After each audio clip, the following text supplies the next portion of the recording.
যুদ্ধ থামবে কিভাবে? সৌদি যদি ইসরায়েলকে তেল না দেওয়া বন্ধ করে তাহলে যুদ্ধ। আবুল টিভি থেকে আমি আবুল বলছি। প্রিয় দর্শক, আমার পেছনে দেখতে পাচ্ছেন সৌদির যুবরাজ এবং ইসরায়েলি প্রেসিডেন্ট, তাদের দুজনের মাঝে কথোপকথন হচ্ছে। আমরা সরাসরি তাদের কাছে চলে যাই।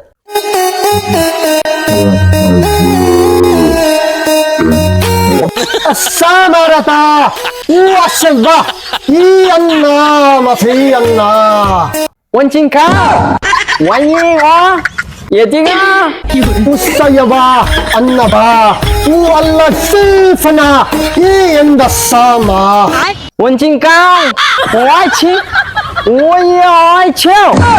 你 الرابدة ومعرترا السنابة।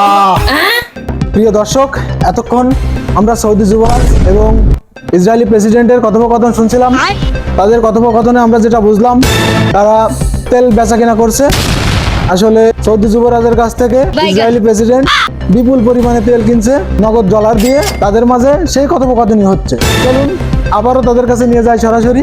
السنا أوفا كمزا كمزا 干嘛去啊？ الله 文静卡， يا يا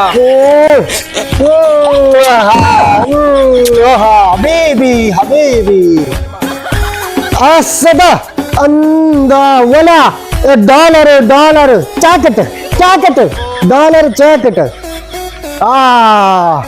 دل خسو بابا بابا دل خسو دل خسو السلام يا دفي واشا يا دفي يا. يساوي ولا سنبنا 呀， زابنا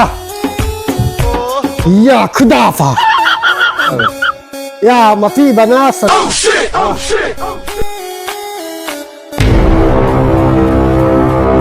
يا ده يا ما في بناصر যুদ্ধ থামবে কিভাবে? সৌদি যদি ইসরায়েলকে তেল না দেওয়া বন্ধ করে তাহলে যুদ্ধ কিভাবে থামবে? প্রিয় দর্শক, এতক্ষণ আপনারা দেখতে পেলেন ইসরায়েলি প্রেসিডেন্ট সৌদি প্রেসিডেন্টের কাছ থেকে বিপুল পরিমাণে তেল কিনে নিয়ে গেল। তাহলে কিভাবে এই যুদ্ধ থামানো সম্ভব?